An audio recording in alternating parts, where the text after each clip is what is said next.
Bien, seguimos entonces con la parte 2 de la temática que corresponde al barroco en Francia.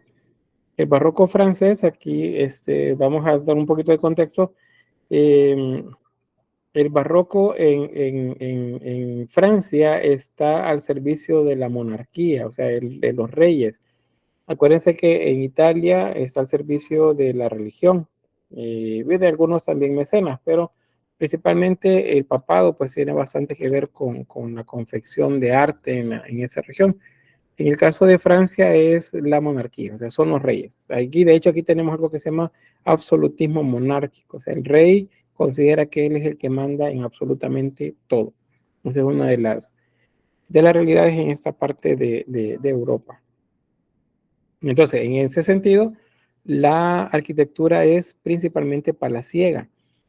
Es muy clásica, es decir, que se parece mucho a la obra que veríamos en el Renacimiento, o que vimos en el Renacimiento, que era de orden greco-latino, pero en los interiores hay bastante decoración. De hecho, en los exteriores hay ciertas zonas en las que se colocan bastantes detalles, pero es a nivel interno donde encontramos la mayor carga decorativa. Luis XIV es uno de los que más desarrollan este tipo de arte, a él se le denomina el Rey Sol. Él, digamos que hizo del Palacio de Versalles una manera de mostrar el poderío que tenía y la riqueza también que tenía. Entonces, Versalles es uno de los símbolos de la monarquía de este momento. Era una ciudad prácticamente adentro de las paredes o de los límites del terreno, pues, donde se ubica Versalles. Y era el lugar, pues, en el que él se sentía completamente protegido y dominante de todo. El barroco en Francia es diferente por esa misma razón. Em, Encontramos algunas similitudes con elementos del manierismo, como por ejemplo la disposición de las figuras de manera que puedan ser vistas desde todas las áreas posibles, muy similar a la obra de Bernini, por ejemplo, con el Serpentinata. Y pues la muestra que vemos de corte clásico en toda la obra. Entonces, Luis XIV es uno de los que más invirtieron recursos en ese tipo de arte. Con eso de Luis XIV, por cierto, ahí vamos a aprender algo. Ustedes seguramente habrán escuchado en programas, en documentales, han leído en algún lugar que dicen, por ejemplo, es un mueble de estilo Luis XIV o es un mueble de estilo Luis XV. ¿Qué significa eso de Luis XIV y Luis XV? Bueno, primero que son reyes. No son la misma generación, o sea, son generaciones diferentes de reyes. El Luis XIV, el siguiente heredero fue Luis XV, el siguiente heredero fue Luis XVI. Todos esos corresponden al periodo barroco y al rococó. Entonces tenemos acá los tres Luises, Luis XIV, Luis XV, Luis XVI, y esto los vinculamos primero a Luis XIV con el barroco pleno, a Luis XV con el rococó, que sería la última etapa del barroco, y a Luis XVI con el neoclásico. Entonces, cuando ustedes escuchen o lean en un documento, un libro, o viéndolo en video, que dicen es una escultura de estilo Luis XVI, por ejemplo, y nos están diciendo que la obra es de estilo neoclásico. Sí, bueno, es que es un mueble de estilo Luis XV, entonces es rococó. Entonces, no, es que el edificio es del orden de Luis XIV, entonces nos está diciendo que es barroco. ¿Se entiende eso? Sí, Lick.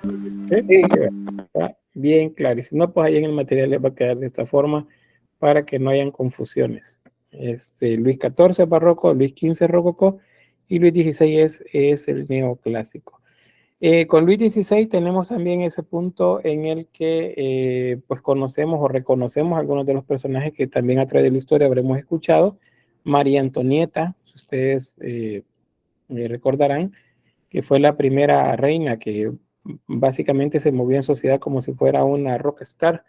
Era pues mucho dinero, mucho recurso gastado en lujos, en fiestas, en pelucas para ella. Y eso fue lo que hizo que en esta época, en la época de Luis XVI, se desarrollara la, la revolución en Francia. Tiene que ver con eso.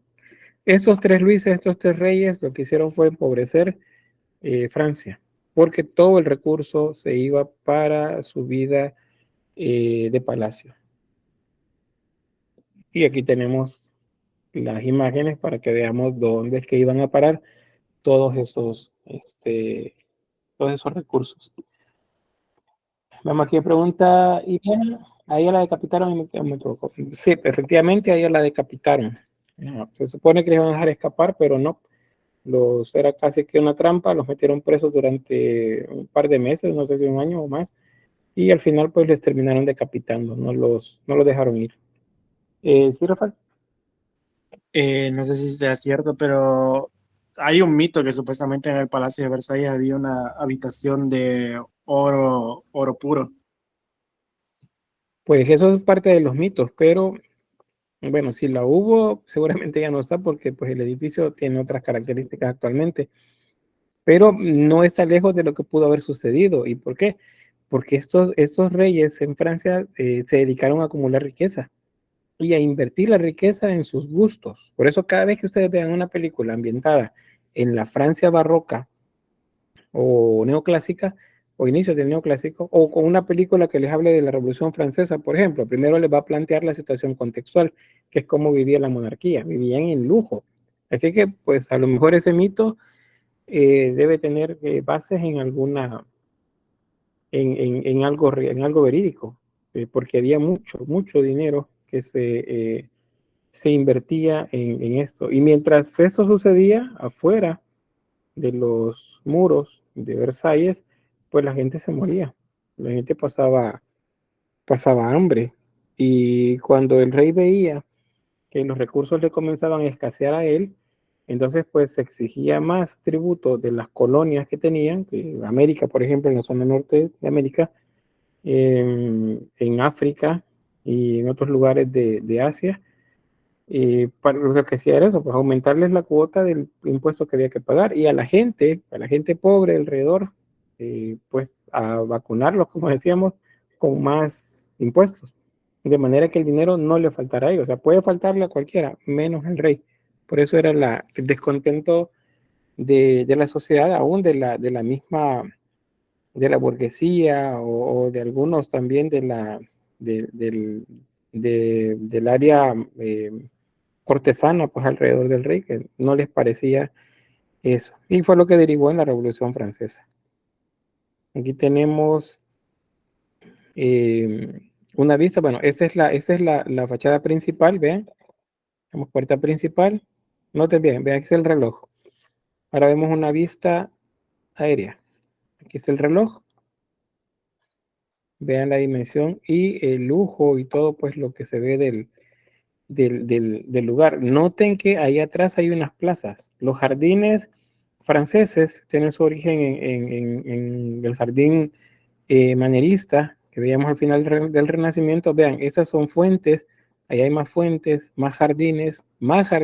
Vean al fondo, más fuentes, hasta donde alcanzaba la vista, todo era lujo, era una ciudad prácticamente separada del resto del mundo, en la que los reyes vivían prácticamente en una burbuja de lujo dentro de ellos. Bueno, los reyes y toda los cortesanos alrededor de ellos. Esa es la parte de atrás, esta fachada donde deslizo ahora el cursor aquí, esta, digamos que no vemos, es la parte de atrás de Versalles, es esta parte de atrás. O sea, ustedes si entran a Versalles, entran por acá, si lo pasaran, digamos, rápido, atraviesan esta puerta y llegan a este lado. Esta es la parte de atrás. Y esto es lo que da hacia las fuentes que tenemos hacia los lados.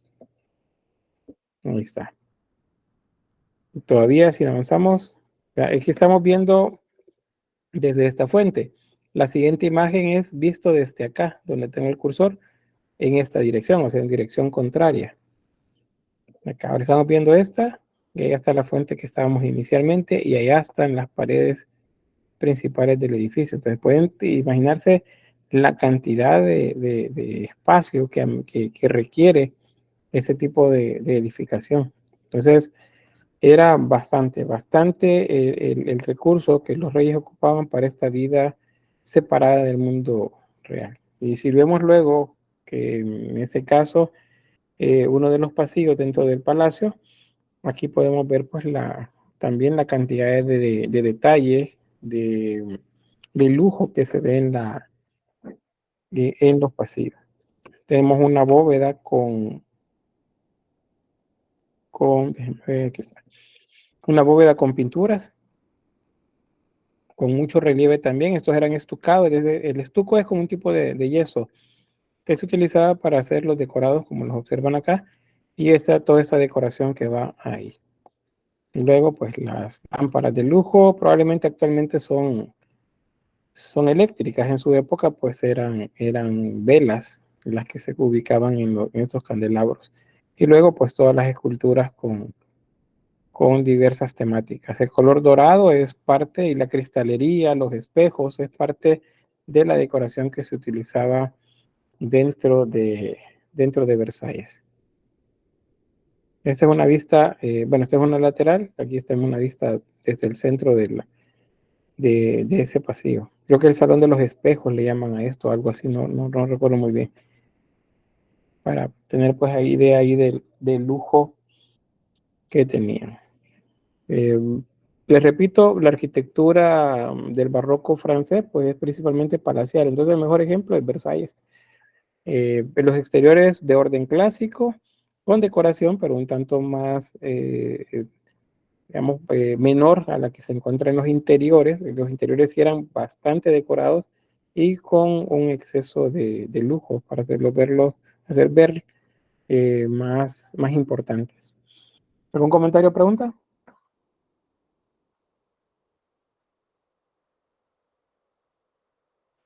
No, Lick, gracias. Bueno, gracias. Todo claro, Lick. Bien, gracias. Bien, sobre la escultura, primero que siempre, aquí no les voy a leer tanto ni les voy a explicar mucho más, porque con decirles que el centro de todo es el rey, pues ahí les estoy explicando todo.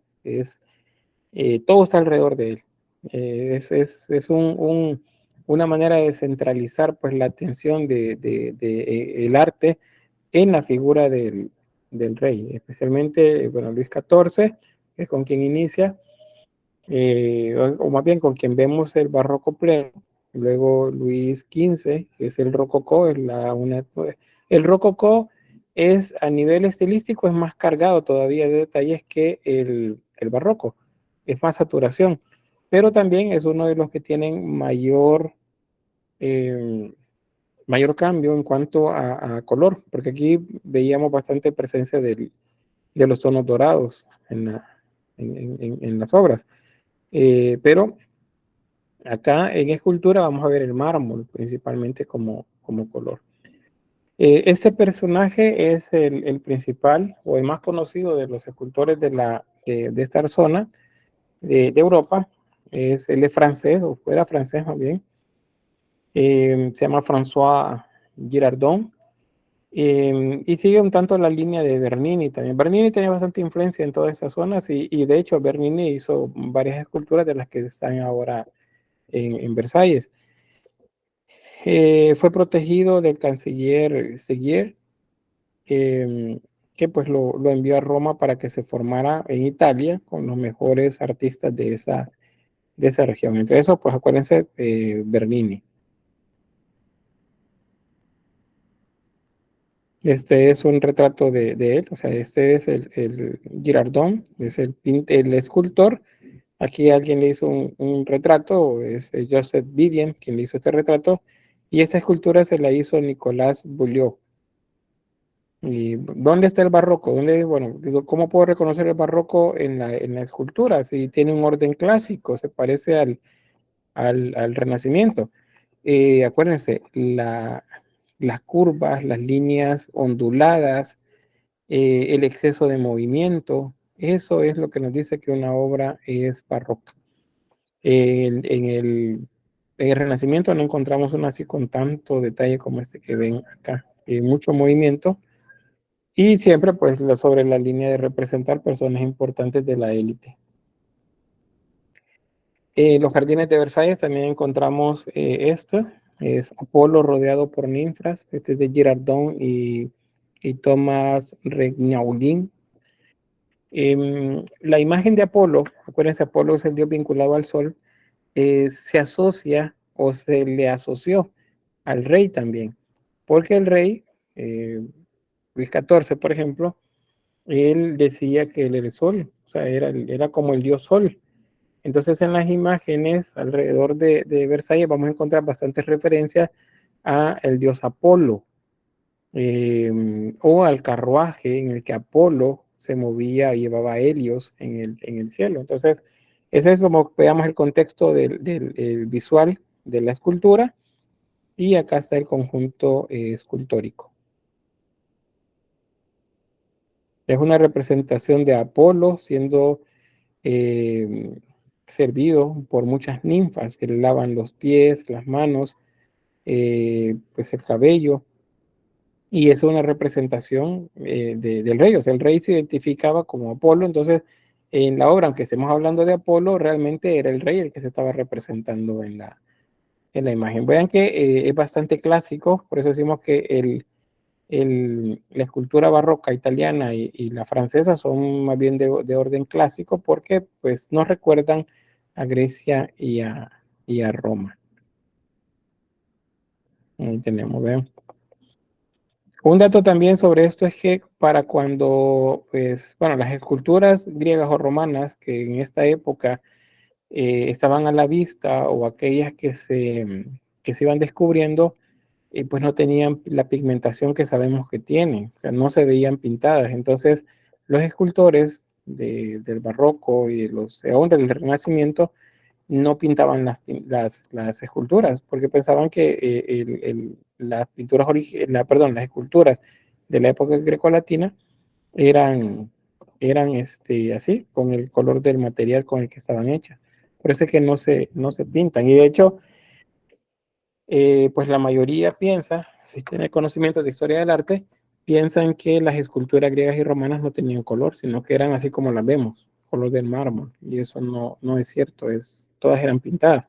Pero acá no, porque sí pensaban que eran. No sé si me doy a explicar. ¿Estamos claros? Sí, Lick. Sí. Bien, gracias. Les menciono esto porque fíjense que es en esta época, entre el Renacimiento y el Barroco, que se dan muchos descubrimientos de ciudades, de obras de arte de la época griega y romana. Muchas habían quedado soterradas, y pues esta es la época en la que comienzan a aparecer disciplinas o ciencias, entre estas, por ejemplo, la arqueología, que aunque no lleve, digamos, ese nombre, pero ya el trabajo que hacían estos estudiosos de la historia, pues era eso, ir descubriendo lo que se encuentra oculto y que fue producto de las culturas anteriores. Otra pintura, escultura, este es de Bernini, se llama Francesco dell'Este, y pueden ver acá el estilo propio de Bernini. Vean las telas. ¿Recuerdan las obras que ya vimos de los éxtasis, tanto de Santa Teresa como la de Ata Ludovica Albertoni? Las telas eran bastante como sacudidas por un viento. Entonces, así se ve esto.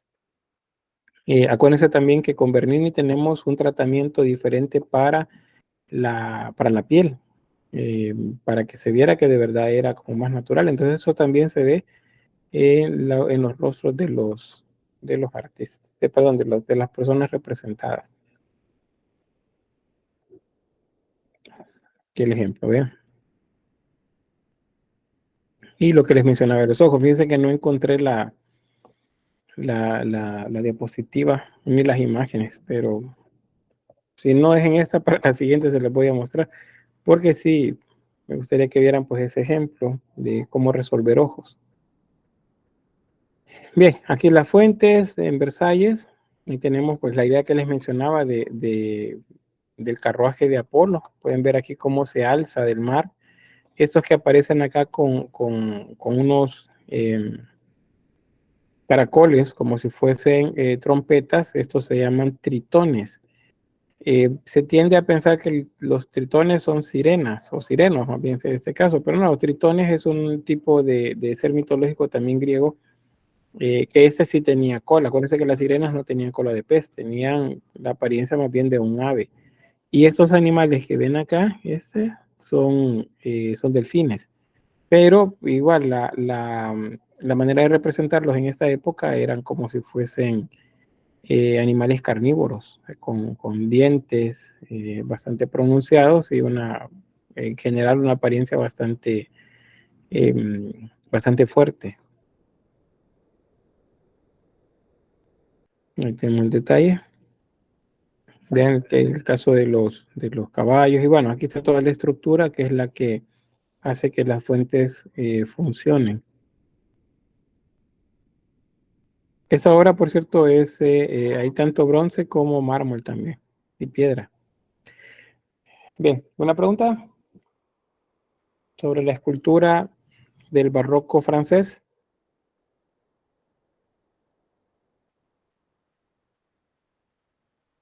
¿No? Bueno, sigamos entonces. Sobre la pintura, bueno, desde la época de Luis XI, eso es Renacimiento, la obra principalmente tenía un gusto por la mitología grecolatina y el retrato. Entonces, esos temas se mantienen en el mundo cortesano francés y es lo que vamos a ver luego que aparece en la época ya barroca. El manierismo también es referencia, así como en la escultura, y eso significa que las imágenes las vamos a ver un tanto exageradas en algunos casos, alargadas, con mucho movimiento, pero siempre con la idea del clásico como referente principal, o sea, de Grecia y de Roma. La temática principal pues van a ser mitos. Bueno, mitos, perdón, aquí quizás mitos, pero lo que sucede acá dice mitos porque algunos autores se refieren a los relatos bíblicos también como si fuesen mitos. Pero vamos a decir acá, porque así lo hemos venido estudiando, que hay temáticas que son religiosas y temáticas que son mitológicas. O sea, hay de ambas. Bueno, uno de los principales pintores acá en Francia es Georges de Latour y ese se le conoce como el pintor de la luz. ¿Por qué?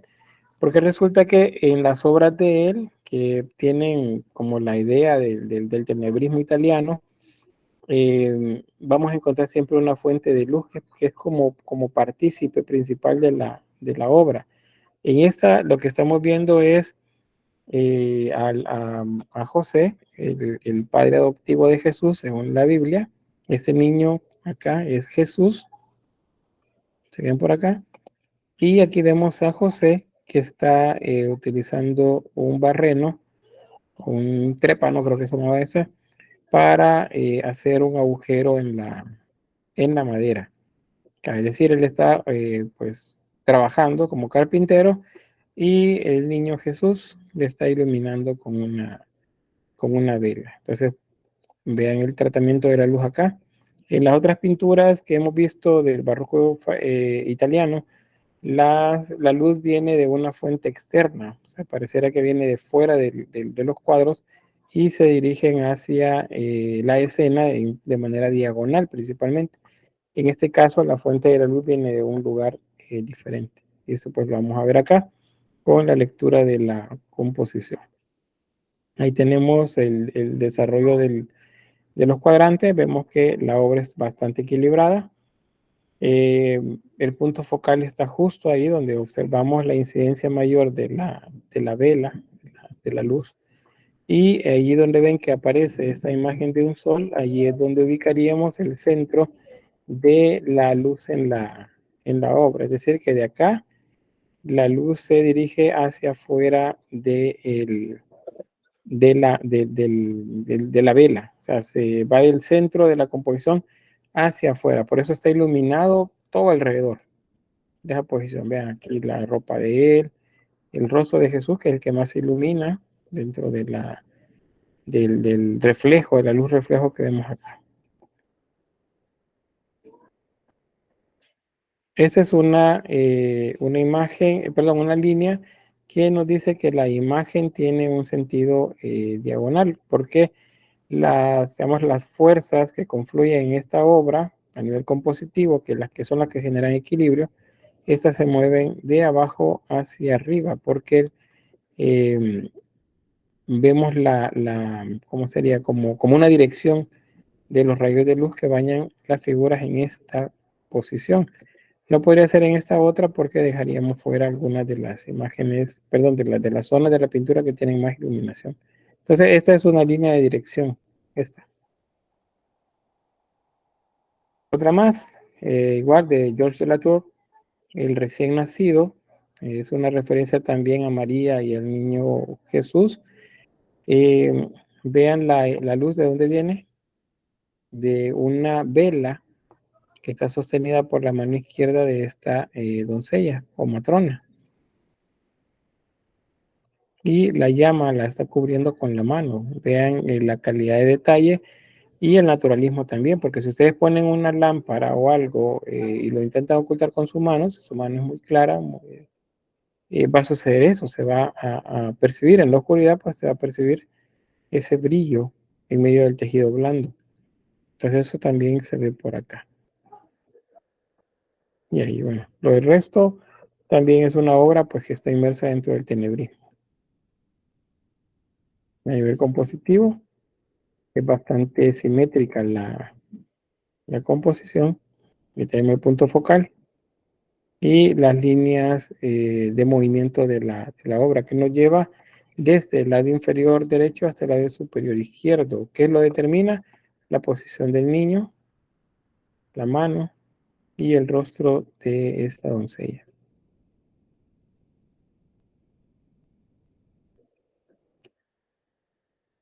Bien, ¿alguna pregunta? ¿Va quedando claro?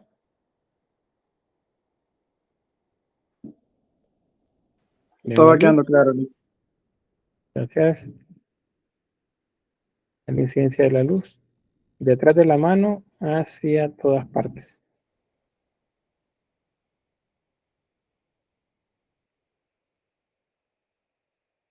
Otra más es la educación de la Virgen. Acuérdense que el ciclo mariano, pues hay mucho descrito acerca de la vida de María siendo niña. Entonces, pues acá se muestra una en la que María tiene una vela a través de la cual ilumina el texto, que sería el texto bíblico, y está leyendo.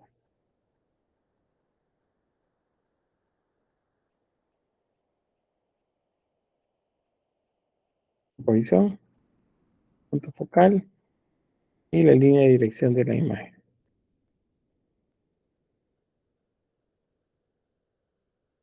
Ahí está la luz, cómo la luz incide en el entorno. Otro tema vinculado también a María Magdalena penitente, y en este caso, pues ella está tocando una calavera. Esa calavera la observa también acá en este pequeño mueble que tiene enfrente, que parecía tener un espejo también. Y aquí está la calavera. Atrás de la calavera está la llama que ilumina la escena.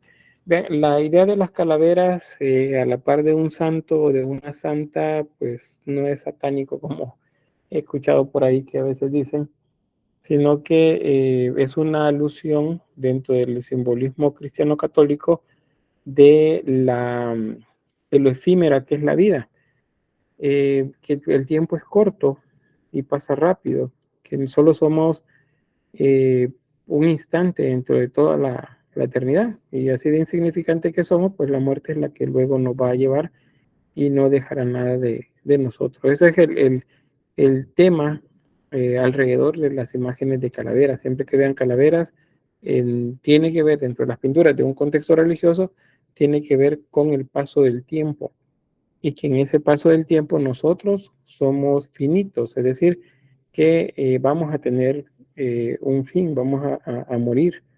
Cuando hablamos de infinito es que no vamos a tener ningún tipo de problema. Pero pues principalmente esto, donde aparece la meditación con una calavera, se refiere a eso, la muerte que nos va a llevar algún día. Igual que lo veíamos, punto focal y la línea de movimiento de la obra. Aparte de eso, el punto de referencia de la luz.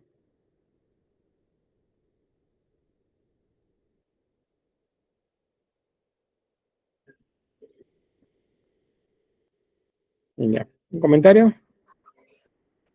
Vamos a quedarnos hasta acá con esto.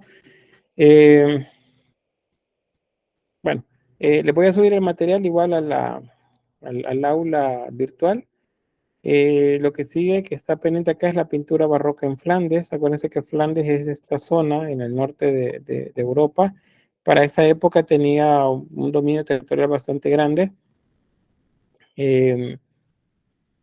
Y bueno, acá vamos a tener algunos ejemplos. Aquí es donde tenemos a Rubens y otros más. Esto lo vamos a ver el día lunes. Pero el material se lo voy a colocar desde hoy para que lo puedan leer y revisar.